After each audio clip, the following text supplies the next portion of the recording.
സാമാന്യ പ്രസ്താവനയല്ല. മാത്രമല്ല, ഈ കാലാനുഭവത്തെ നിങ്ങൾക്ക് അനുഭവത്തിൻ്റെ മറ്റൊരു സന്ദർഭത്തിൽ പ്രതിഷ്ഠിക്കാനും പറ്റില്ല. എല്ലായിടത്തും എടുത്ത് ഇത് പ്രയോഗിക്കാൻ പറ്റില്ല. 5 വട്ടം ഇഹ പൂത്തു കാനനം, 5 കൊല്ലം കഴിഞ്ഞു എന്നുള്ള പ്രസ്താവനയ്ക്കുള്ള സാർവത്രികത ഈ വാക്യത്തിനില്ല. ഇപ്പോൾ അച്ഛൻ ഗൾഫിൽ നിന്ന് വന്നിട്ട് എത്ര കൊല്ലമായി എന്ന് ചോദിച്ചാൽ അതിൽ പിന്നെ 5 വട്ടം ഇഹ പൂത്തു കാനനം ഉത്തരം പറഞ്ഞുവിടാം. അങ്ങനെ ഉത്തരം പറഞ്ഞാൽ നിനക്കെന്തോ അപകടമായി എന്നാണ്. കടമ്പനിട്ടയുടെ കോഴിയിൽ അമ്മ ഞങ്ങളെ കൊത്തി മാറ്റിയിട്ട് ഒരുപാട് കാലമായി എന്ന് തള്ളക്കോഴി പറയുന്നത്, അന്ന് ഞാനും ഉടപ്പിറന്നോനും ഒന്നുപോലെ കഴിഞ്ഞ കുഞ്ഞുങ്ങൾ അമ്മ ഞങ്ങളെ നെഞ്ചത്തടുക്കി ഉമ്മ വച്ച് വളർത്തി എന്നാലും കൊത്തി മാറ്റി ഒരിക്കൽ അതിൽ പിന്നെ എത്ര രാവിൻ്റെ തൂവൽ കൊഴിഞ്ഞു. കാരണം കോഴിയുടെ സവിശേഷമായ കാലാനുഭവം എത്ര രാവിൻ്റെ തൂവൽ കൊഴിഞ്ഞു. അതുകൊണ്ട് എന്താണ് കല ചെയ്യുന്നത് എന്ന് ചോദിച്ചാൽ, നമ്മുടെ അവബോധത്തിൽ പതിഞ്ഞു കിടക്കുന്ന കേവല സങ്കല്പങ്ങളിലേക്ക് യാഥാർത്ഥ്യത്തിൻ്റെ, ചരിത്രത്തിൻ്റെ സൂക്ഷ്മ സ്വരൂപത്തെ സന്നിവേശിപ്പിക്കുന്ന പണിയാണ് കലയുടേത്. അതുകൊണ്ട് കല രസിപ്പിക്കുക മാത്രമല്ല, കല നമ്മളെ ചരിത്രത്തിലേക്ക്, യാഥാർത്ഥ്യത്തിലേക്ക്, അതിൻ്റെ സൂക്ഷ്മപ്രകാരങ്ങളിലേക്ക്, അതിൻ്റെ വൈരുദ്ധ്യങ്ങളിലേക്ക് നിരന്തരമായി കൂട്ടിക്കൊണ്ടുപോകും. അതുകൊണ്ട് കലാബോധം എന്ന് പറയുന്നത്, സാഹിത്യാവബോധം എന്ന് പറയുന്നത് ആഴത്തിലുള്ള ചരിത്രാവബോധമാണ്. കാരണം ചരിത്രത്തെ സങ്കല്പന രൂപത്തിലല്ല, ചരിത്രത്തെ അതിൽ ഉള്ളടങ്ങിയിട്ടുള്ള ആഴമേറിയ വൈരുദ്ധ്യങ്ങളിൽ പ്രകാശിപ്പിക്കുന്നതാണ് കലയുടെ ദൗത്യം എന്ന് പറയാം. ഇത് തിരിച്ചറിഞ്ഞത് കൊണ്ടാണ് കേസരി കല ഒരു നിർമ്മാണ സാമഗ്രിയാണ്. കാരണം ഒരു കലാവസ്തു നമുക്ക് മുമ്പിൽ അവതരിപ്പിക്കുന്നത് യാഥാർത്ഥ്യത്തെക്കുറിച്ചുള്ള സങ്കല്പനങ്ങളല്ല, കൺസെപ്ച്വൽ വേൾഡല്ല, മറിച്ച് യാഥാർത്ഥ്യത്തിൻ്റെ വിരുദ്ധ പ്രകാരങ്ങളാണ്. അതുകൊണ്ട് സത്യത്തിൽ കൊണ്ടുപോയി നിങ്ങളെ നിർത്തുകയല്ല, സത്യമെന്ന് നാം സങ്കല്പിച്ചുണ്ടാക്കുന്ന ലോകയാഥാർത്ഥ്യത്തിലെ വൈരുദ്ധ്യങ്ങളുടെ നടുക്കടലിൽ നിങ്ങളെ തള്ളലാണ് വാസ്തവത്തിൽ കല ചെയ്യുന്ന കാര്യം. അതുകൊണ്ട് കല വാസ്തവത്തിൽ മനുഷ്യർക്ക് വളരെ ആവശ്യമുള്ള ഒരു കാര്യമാണ്.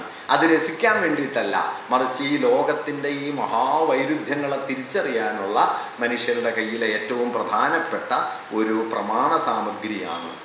ഈ കലയിലെ വൈരുദ്ധ്യം എവിടെ നിന്ന് വരുന്നു? ഈ കലയിലെ വൈരുദ്ധ്യം യാഥാർത്ഥ്യത്തിൻ്റെ, ജീവിതത്തിൻ്റെ, ചരിത്രത്തിൻ്റെ വൈരുദ്ധ്യങ്ങൾ തന്നെയാണ് എന്ന് കേസരി കരുതുകയും ചെയ്തു. അതുകൊണ്ട് 19-ാം നൂറ്റാണ്ടിലും 20-ാം നൂറ്റാണ്ടിലും നിലനിന്നിരുന്ന കലാസ്വാദനത്തിൻ്റെ പ്രധാനപ്പെട്ട സങ്കല്പങ്ങളെ നിരസിച്ചുകൊണ്ട് ഒരർത്ഥത്തിൽ സച്ചിദാനന്ദ മാഷ് കേസരിയെക്കുറിച്ച് എഴുതിയ വിത്തും വൃക്ഷവും എന്ന പ്രബന്ധത്തിൽ മനോഹരമായൊരു വാക്യത്തിൽ അത് പറയുന്നുണ്ട്. അക്കാലം വരെ വ്യക്തിപരതയിൽ തളഞ്ഞു കിടന്ന സാഹിത്യ സങ്കല്പത്തെ ചരിത്രവൽക്കരിക്കാനുള്ള മലയാളത്തിലെ ഏറ്റവും പ്രധാനപ്പെട്ട ശ്രമമായിരുന്നു കേസരിയുടേത് എന്ന്. ചരിത്രവൽക്കരണം എന്ന് പറയുമ്പോൾ ഓർക്കേണ്ട കാര്യം, സാമൂഹ്യ യാഥാർത്ഥ്യങ്ങളെ ചരിത്ര സിദ്ധാന്തങ്ങളും ചരിത്ര വസ്തുതകളുമാക്കി പ്രതിപാദിക്കുന്ന ചരിത്ര വിജ്ഞാനത്തിൻ്റെ പകർപ്പല്ല കലയിലെ ചരിത്രം. ഇത് വളരെ പ്രധാനപ്പെട്ട കാര്യമാണ്. നമ്മൾ പലപ്പോഴും കലയുടെ ചരിത്രാത്മകത എന്ന് പറയുമ്പോൾ ഈ സോഷ്യൽ സയൻസിൻ്റെ ടെക്സ്റ്റ് ബുക്കിൽ പറഞ്ഞത് ഇവിടെ ഉണ്ടോയെന്നാണ് തിരക്കുക. സോഷ്യൽ സയൻസിൻ്റെ ടെക്സ്റ്റ് ബുക്കിൽ പറയാത്ത ചരിത്രമാണ് കലയിലുള്ളത്. ഇത് തിരിച്ചറിഞ്ഞാലേ കലയുടെ ചരിത്രാത്മകതയെ തിരിച്ചറിയാനായിട്ട് പറ്റുള്ളൂ. അല്ലെങ്കിൽ എന്തു പറ്റുമെന്ന് വെച്ച് കഴിഞ്ഞാൽ, സാമൂഹ്യ ചരിത്രത്തിൻ്റെ ഒരു അനുബന്ധ ലോകമാണ് കല, സാഹിത്യം എന്ന തെറ്റിദ്ധാരണയിൽ ചെന്നുപെടും. അത്തരം ഒരു തെറ്റിദ്ധാരണ മിക്കവാറും നമ്മുടെ എന്താ പറയുക, ഭൗതികവാദപരമായ കലാബോധ്യത്തിൽ വലിയ തോതിൽ കടന്നു കയറിയതുകൊണ്ട് ആശയാനുഭൂതികളുടെയും കലയുടെയും ലോകം ഒരു 2ാം തരം ലോകമാണ് എന്നും, അതൊരു അപ്പൻഡിക്സ് ആണ്, ഒരു അനുബന്ധ ലോകമാണ് എന്നുമുള്ള, നിങ്ങൾക്ക് സാമൂഹ്യ ചരിത്രം എഴുതുമ്പോൾ തെളിവ് സാമഗ്രിയായിട്ട് ഉപയോഗിക്കാവുന്ന നാനാതരം സാധനങ്ങളിൽ ഒരു സാധനത്തിൻ്റെ പേരാണ് കല, സാഹിത്യം എന്നുള്ള വീക്ഷണം വാസ്തവത്തിൽ നമ്മുടെ സാഹിത്യ വിചാരത്തിൽ ഉണ്ട്. കേസരി അതിനെതിരെ യുദ്ധം നയിച്ച ഒരാളാണ്. ആ വീക്ഷണം കേസരി എതിർത്ത വീക്ഷണം എന്ന് പറയുന്നത് ഏതെങ്കിലും ഒരാളുടെയല്ല, ആധുനികതയുടെ ഒരു പൊതുവീക്ഷണമാണ്.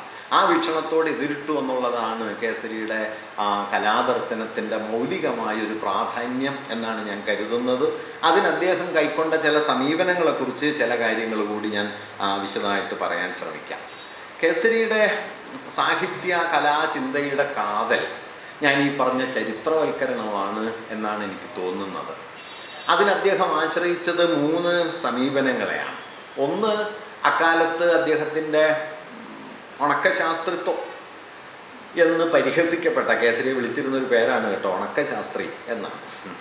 കാരണം ഒട്ടും എന്താ പറയുക, അലങ്കാര ഭംഗിയില്ലാത്ത പരുഷമായ വാക്കിലാണ് കേസരി എഴുതുക. ഇപ്പോൾ ഒരു കൃതിയിലെ പ്രധാനപ്പെട്ട ആശയം എന്ന് പറയണമെങ്കിൽ കേസരി പറയുക ഈ കവിതയിൽ പൊന്തിച്ച് കാണുന്ന ആശയം എന്നാണ്. അല്ലാതെ പ്രധാനപ്പെട്ട ആശയം എന്ന് ഭംഗിയുള്ളൊരു വാക്ക് പറയില്ല, പൊന്തിച്ച് കാണുക എന്ന ഒരു വികൃതമായ വാക്കാണ് കേസരി ഉപയോഗിക്കുക. അങ്ങനെ ധാരാളം വികൃതമായ മലയാള പദങ്ങൾ ഉപയോഗിച്ചതുകൊണ്ട് കേസരിയുടേത് വിലക്ഷണ മലയാളമാണ് എന്നൊരാക്ഷേപം അക്കാലത്തുണ്ടായിരുന്നു. അതിനെക്കുറിച്ച് വിജയൻ മാഷ് കേസരി കൃതികൾക്ക് എഴുതിയ ആമുഖത്തിൽ പറയുന്ന ഒരു വാക്യം എന്താണെന്ന് വെച്ചാൽ, ജഹൽ ലക്ഷണ അജഹൽ ലക്ഷണ ജഹദ ജഹൽ ലക്ഷണ എന്ന് പറഞ്ഞപ്പോഴൊന്നും വിലക്ഷണത തോന്നാത്ത ആളുകൾക്ക് പരാജയ പ്രസ്ഥാനം എന്ന് കേട്ടപ്പോൾ ഭയങ്കര വിലക്ഷണത തോന്നിയത് കൗതുകമായിരിക്കുന്നു എന്നാണ്. കേസരി ഇത് ഉപയോഗിക്കുന്നത്. ഇപ്പം കേസരി എന്തുകൊണ്ടാണ് ഈ പേരുകളൊക്കെ മാറ്റിയിട്ടത് ഞാൻ പിന്നീട് പറയണമെന്ന് എഴുതിയതാണ്, ഇപ്പം തന്നെ പറയാം. കേസരി ഇപ്പോൾ റിയലിസത്തിന് യഥാതഥം എന്ന വാക്ക് ഉപയോഗിക്കാതെ പരാജയ പ്രസ്ഥാനം എന്നുപയോഗിച്ചു. റൊമാൻറ്റിസിസത്തിന് കാൽപ്പനികത എന്ന വാക്ക് ഉപയോഗിക്കാതെ മനം നോക്കി എന്നുപയോഗിച്ചു. ഫോവിസത്തിന് കാടത്താത്മകത്വം എന്ന വാക്കാണ് ഉപയോഗിച്ചത്. സർറിയലിസത്തിന് സ്വപ്ന പ്രസ്ഥാനം എന്നുപയോഗിച്ചു. ഇങ്ങനെയുള്ള വാക്കുകൾ, ഇന്നലെ പറഞ്ഞതുപോലെ നിവർത്തനം എന്ന വാക്ക് വിട്ടിട്ട് പൗരസമത്വം എന്നുപയോഗിച്ചു. ഇതൊന്നും ഒരു കൃത്രിമത്വത്തിന് വേണ്ടി ഉണ്ടാക്കുന്നതല്ല. ഇപ്പം റിയലിസത്തെക്കുറിച്ചുള്ള കേസരിയുടെ കാഴ്ചപ്പാട് എന്താണെന്ന് വെച്ചാൽ, റിയലിസം എന്ന് പറയുന്നത് ഒരു സാങ്കേതിക രീതിയുമാണ്, ഒരു ഭാവുകത്വവുമാണ്.